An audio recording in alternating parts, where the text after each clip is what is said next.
Beri nama pedang ini Naga Puspa. Selamatkan dia. Jangan sampai jatuh ke tangan pendekar berwatak jahat.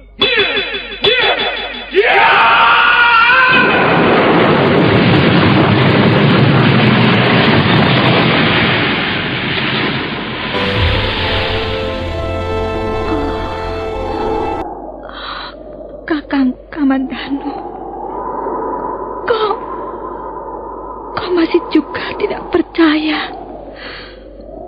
bahwa aku mencintaimu. Mesin, maafkan aku, Mesin. Mesin. Mesin!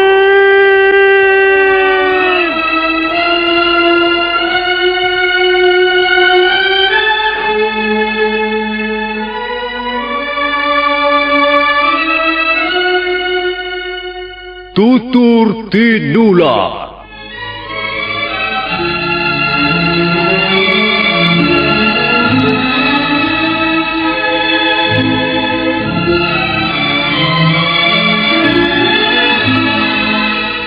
Sebuah sandiwara radio serial, produksi Sanggar Cerita dan teater Sanggar Prativi.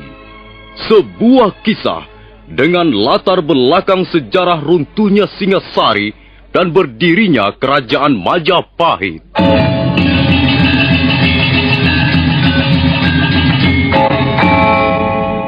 Sandiwara ini didukung oleh pemain-pemain radio yang sudah ternama.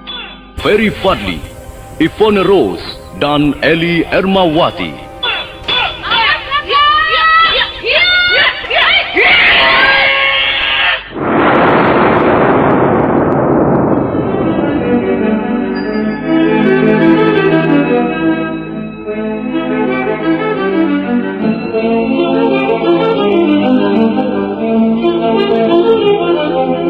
Cerita ini ditulis dan diolah oleh S. Tijab, hiasan musik dan sutradara C.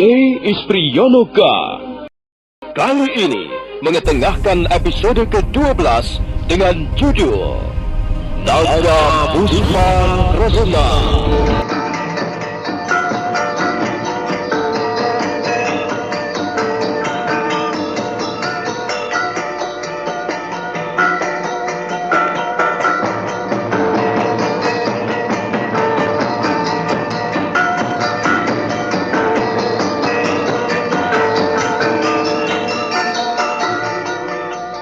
Dalam seri ke-341 ini didukung oleh para pemain Lili Nur Indasari sebagai Luh Jinggan, Ferry Fadli sebagai Arya Kamandanu, Ivone Rose sebagai Sakawuni, Sono Sugiakso sebagai Empu Lunggah, dan Asdi Suhastra pembawa cerita. Selamat menikmati.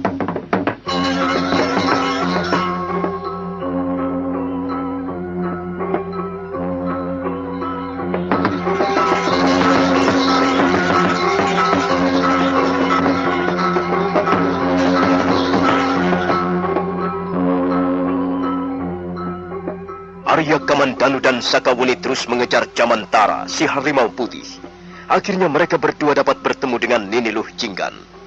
Nini Luh Jinggan tetap tidak bersedia memberikan penjelasan apa-apa mengenai tari-tarian Nisa Carana Gini. Bahkan dia merasa tidak senang karena harimau putih peliharaannya menjadi terganggu oleh kehadiran mereka. Maaf tuan-tuan, saya sangat menyesalkan kehadiran tuan-tuan. Lihatlah, Jamantara agaknya tidak senang melihat kehadiran tuan-tuan. Apakah tuan-tuan sekalian telah mengganggunya? Kami sama sekali tidak mengganggunya, Nini. Rupanya harimau putihmu itu cepat sekali tersinggung. Dia adalah binatang yang baik. Tapi dalam waktu sekejap, dia bisa menjadi sangat buas kalau diganggu. Karena itu, saya harap tuan-tuan tidak mengganggunya lagi. Jamantara, ayo kita pulang, Jamantara. Kita sudah cukup lama bermain-main di sekitar tempat ini. Tunggu, Nini. Bagaimana dengan kami? Kami tak ingin perjalanan kami yang cukup jauh akhirnya akan sia-sia. Saya kira adik Luh Jinggan dapat bersikap lebih adil terhadap kami. Kami sama sekali tidak bermaksud buruk. Kami hanya sekedar ingin tahu tentang tari-tarian Nisa Cara Nagini. Kalau begitu, datang saja kalian berdua ke rumah tinggalku. Rumah tinggalku tidak jauh dari tempat ini. Di sana, di seberang dataran inilah rumah tinggalku. Kalian akan menemukan sebuah pondok kayu. Tapi kalian tidak bisa datang sekarang. Mengapa tidak bisa sekarang? Iya, buat apa datang sekarang? Kalau toh aku tidak akan dapat memberikan keterangan apa-apa. Soal tari-tarian itu kalian bisa bertanya kepada ayahku. Tapi tidak sekarang. Nanti malam. Ayo Jamantara, kulihat kau pun nampaknya sudah lapar. Ayo kita pulang. Jamantara, si harimau putih buru-buru menghampiri Nini Luh Jinggan, kemudian mendekam di bawahnya. Luh Jinggan naik ke atas punggungnya, dan sebentar kemudian harimau putih itu pun sudah melangkah perlahan-lahan. Makin lama makin cepat, dan akhirnya dia lari bagaikan terbang di atas rumput-rumputan.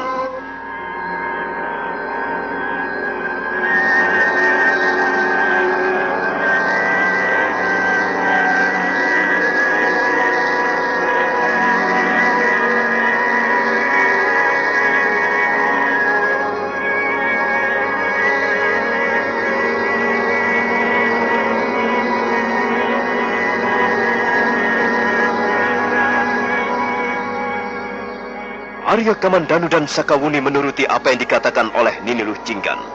Mereka menunggu sampai malam tiba. Sambil menunggu mereka bicara tentang Nini Luh Jinggan dan harimau putihnya. Matahari telah mulai kemerah-merahan dan cahayanya menyepuh mega-mega di atas lereng gunung Penanggungan dengan warna keemasan. Sebenarnya Sakawuni sangat lelah dan mengantuk. Tapi Arya Kamandanu menjamah pundaknya, mengajaknya segera pergi ke rumah Nini Luh Jinggan. Dan mereka pun berangkat meninggalkan tepian dataran rumput.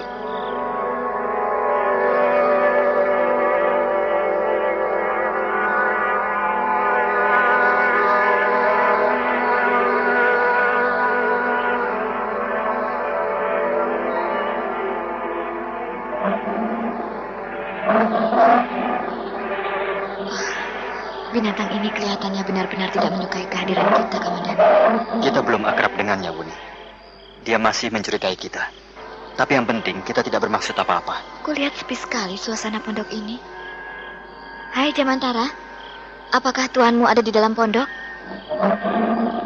Aku bertanya, apakah tuanmu ada di dalam pondoknya sana? Kami ingin menemuinya.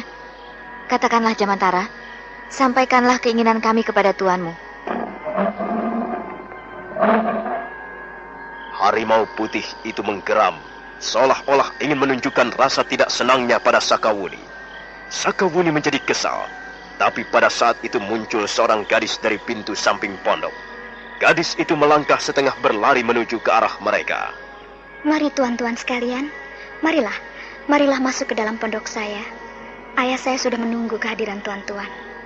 Ayo Jamantara, kau jangan mendekam di situ. Kau harus berjaga-jaga di sana, di dekat pintu halaman sana.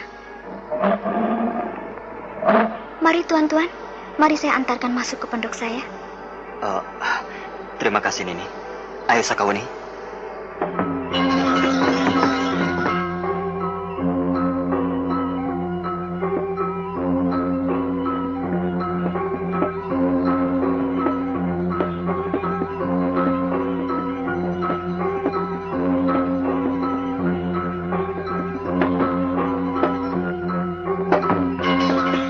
Arya Kamandanu dan Sakawuni segera mengikuti Nini Luh Jinggan melangkah ke pintu pondok. Pondok rumah kediaman Nini Luh Jinggan tidak terlalu besar. Dinding-dindingnya terbuat dari kayu-kayu hutan dan atapnya terbuat dari anyaman daun-daun kelapa. Begitu memasuki pintu pondok, Arya Kamandanu dan Sakawuni segera melihat seorang laki-laki tua duduk bersila di atas sehelai tikar. Arya Kamandanu terkejut, demikian pula Sakawuni. Ternyata laki-laki tua itu sudah pernah ditemuinya. Dia adalah laki-laki tua yang menjadi tukang watang atau tukang ketek.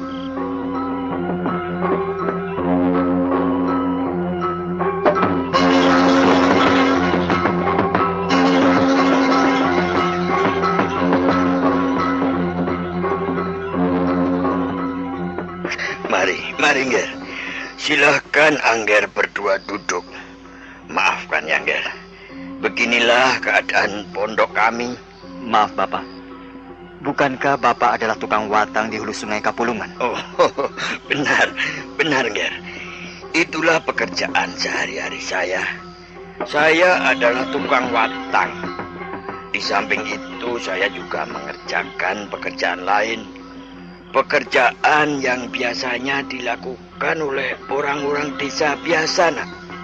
Saya bercocok tanam. Saya banyak menanam pohon-pohon pisang di belakang pondok saya ini, Nger. Jadi Bapak adalah orang tua Nini Lujinggan? Oh, benar, Nger. Saya adalah orang tua Nini Lujinggan. Nini, ayo nih, tolong siapkan minuman untuk tamu-tamu kita ini. Iya, Ayah. Nah, Nger, apakah yang dapat saya lakukan untuk membantu Angger berdua?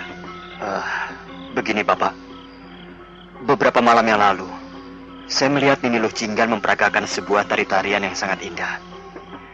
Tari-tarian itu konon kabarnya bernama Nisacara Nagini.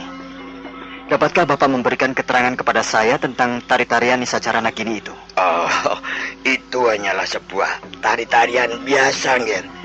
Seperti tari-tarian yang lain. Maaf Bapak, dari siapakah Nini Lujinggan belajar memperagakan tari-tarian itu? Apakah dari Bapak? Iya, Nger, dari saya. Tapi bukan hanya saya yang bisa mengajarkan irama tari-tarian Nisacara Nagini. Tarian Nisacara Nagini sudah ada sejak 100 tahun yang lalu.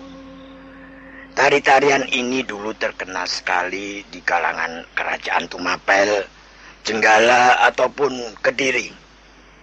Beberapa puluh tahun kemudian, tari-tarian ini tidak hanya dipelajari oleh ledek-ledek keraton saja, melainkan juga disebarkan ke tengah-tengah masyarakat luas. Karena itu, Nger, sebenarnya tari-tarian Nisacara Nagini tidaklah asing, Nger. Artinya sudah banyak yang tahu. Sudah banyak yang melihatnya ataupun bisa memperagakannya. Ada apa, Nger? Mengapa Angger berdua nampaknya ingin sekali tahu tentang tari-tarian Nisacara Nagini? Kami sangat terkesan oleh gerakan-gerakan yang terkandung di dalam tari-tarian itu, Bapak. Memang, Nger. Garis-garis atau gerakan-gerakan yang tersusun di dalam gerak tarian Nisacara Nagini, baik garis-garis lurus ataupun garis-garis lengkung, sangat mengesankan. Tapi bukankah hal ini biasa saja, Nger? Banyak jenis tari-tarian lain yang tidak kurang indahnya. Tari Raja Tapa misalnya, atau tari Pangeran Pati. Kalau misalnya Angger berdua sangat berminat untuk mempelajari tari-tarian, saya dapat menunjukkan orang yang tepat untuk menjadi guru Angger.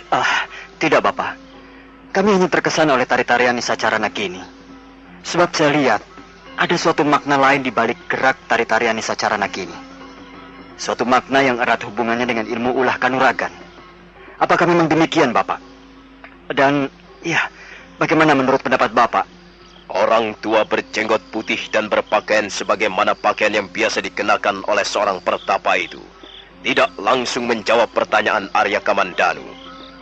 Dia terdiam beberapa jurus lamanya. Pada saat itulah Lujinggan muncul dengan membawa 3 cangkir minuman. Ini Bapak, ini minumannya. Bagus Nini, bagus. Mari Nger, mari. Silakan Angger berdua minum dulu. Nanti kita lanjutkan lagi pembicaraan kita.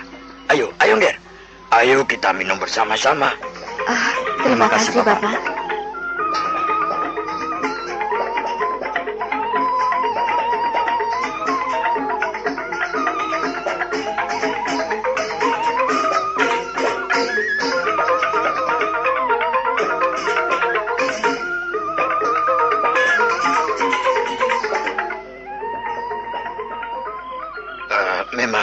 Memang, Nger.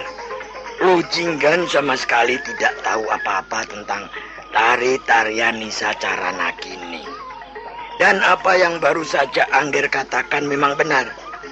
di balik garis-garis ataupun gerakan-gerakan irama tari-tarian Nisacara Nagini tersirat suatu maksud-maksud yang erat hubungannya dengan ilmu kanuragan, Ger. Jadi, apakah gerakan-gerakan itu pun mempunyai arti kalimat-kalimat jurus, Bapak? Benar, Ger. Gerakan-gerakan itu juga mempunyai arti sebagai kalimat-kalimat jurus. Maaf, Bapak. Apakah yang dimaksudkan adalah jurus-jurus dalam ilmu kanuragan naga puspa tahap yang ketiga?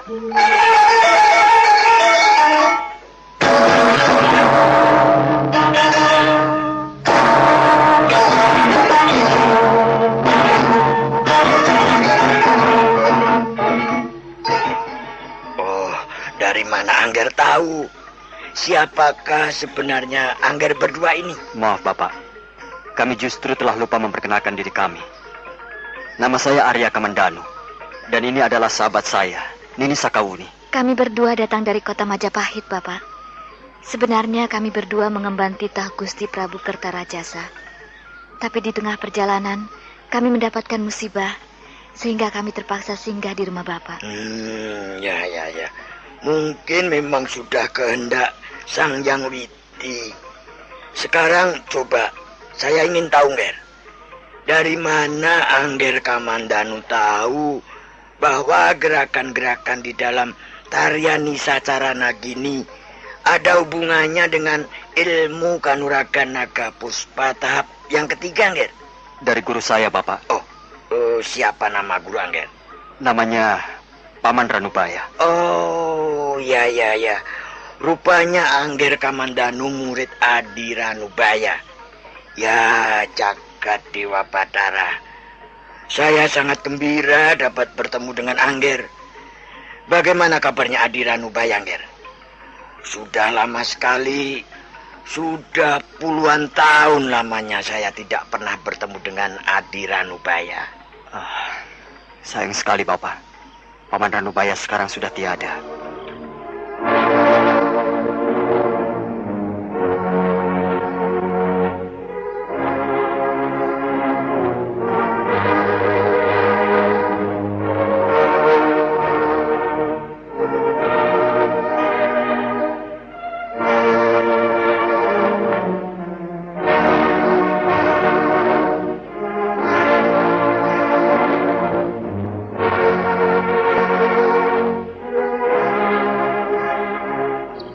Arya Kamandanu kemudian menceritakan perihal Empu Ranubaya, orang yang pernah mengajarinya ilmu kanuragan naga puspa.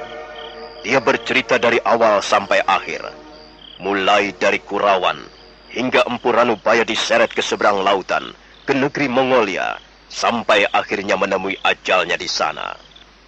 Demikianlah, Bapak. Demikianlah akhir kisah Paman Ranubaya. Oh, ya. Ya, memang aneh perjalanan hidup manusia.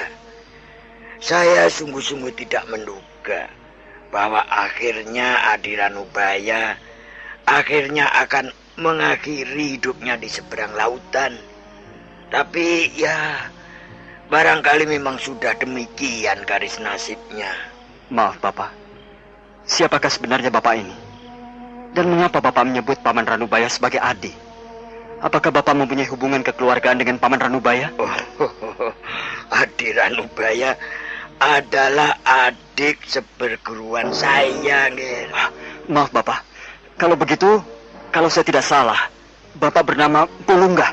Benarkah Bapak bernama Pulungga? Oh, benar, Nger. Saya Lampu Lungga. Bapak Lungga. Saya sama sekali tidak menduga bahwa akhirnya saya bertemu dengan Bapak Lungga. Saya adalah putra kedua Ayahanda Hanggareksa. Apa, Nger? Angger adalah putra Hanggareksa? Benar, Bapak. Saya adalah putra Empu Hanggareksa. Bukankah Empu Hanggareksa juga adik seperguruan Bapak Lungga? Oh, waduh. Bagaimana ini, Nger? Hari apakah ini sehingga saya mendapat kesempatan mendengarkan segala macam berita dari sahabat-sahabatku? Bagaimana kabarnya ayahandamu sekarang, Nger? Saya pun sudah sejak lama sekali tidak bertemu dengan Adi Hanggareksa. Kembali Arya Kamandanu menceritakan perihal ayahandanya, Empu Hanggareksa. Kali ini pun dia bercerita dari awal hingga akhir, terutama sekali tentang perselisihan antara ayahandanya dengan Empu Ranubaya, tentang paham mereka yang tidak sesuai, dan tentang diri ayahandanya yang telah mengkhianati sumpah perguruan Gandring.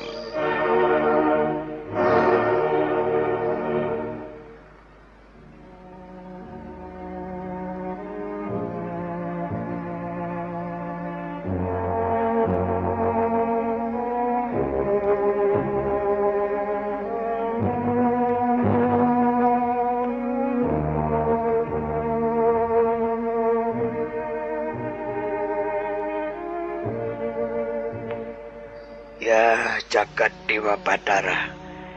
Dalam satu malam saya telah mengalami 2 kali berkabung. Pertama, saya mendengar dari Angger Kamandanu tentang diri Adi Ranubaya yang meninggal di negeri orang. Kemudian sekarang saya mendengar juga tentang diri Adi Hanggareksa yang sudah tiada lagi. Ya, baiklah. Angger Kamandanu tidak perlu menyesali itu semua, Angger. Karena semuanya sudah menjadi kehendak Yang Maha Kuasa. Benar, Bapak. Saya pun sudah pasrah. Semula memang saya merasa sangat kehilangan. Tapi akhirnya saya dapat menyesuaikan diri. Biarlah semua itu terjadi. Kalau memang Yang Maha Kuasa menghendaki terjadi. Iya, Angger. Bagus sekali. Bagus sekali kalau Angger Kamandanu bisa berpikir sampai ke situ. Kalau hati kita bisa pasrah, maka beban di dalam hidup akan terasa ringan. Iya, benar Bapak Lunggah. Maaf Bapak, ada satu hal yang ingin kami kemukakan kepada Bapak Lunggah. Oh, soal apakah itu, Nger? Arya Kamandanu kemudian menceritakan perihal lempengan-lempengan batu yang terdapat di dalam ruangan goa, tempat biasanya Empu Ranubaya memuja semedi. Untuk sesaat lamanya, Empu Lunggah mendengarkan dengan penuh perhatian apa yang dituturkan oleh Arya Kamandanu. Begitu Arya Kamandanu menyudahi ceritanya, Empu Lunggah tidak segera menanggapinya. Ruangan pondok menjadi hening sejenak. Ya. Jadi Adi Ranubaya telah berusaha untuk mengabadikan ilmu kanuragan naga puspa tahap yang ketiga di atas lempengan-lempengan batu. Ya. Kalau memang demikian, lempengan-lempengan batu itu bisa dianggap sebagai mutiara-mutiara ilmu yang tiada ternilai harganya. Sayang sekali, lempengan-lempengan batu itu sekarang sudah terkubur di dalam gua, Bapak. Nih Lo Jinggan, coba kemari sebentar, nak.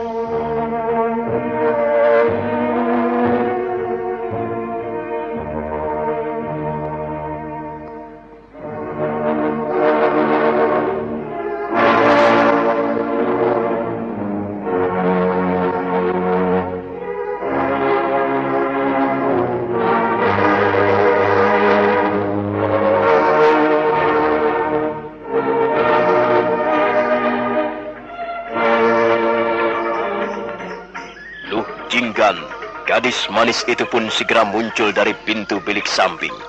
Dia lebih kelihatan manis dalam temaram cahaya lampu minyak jarak.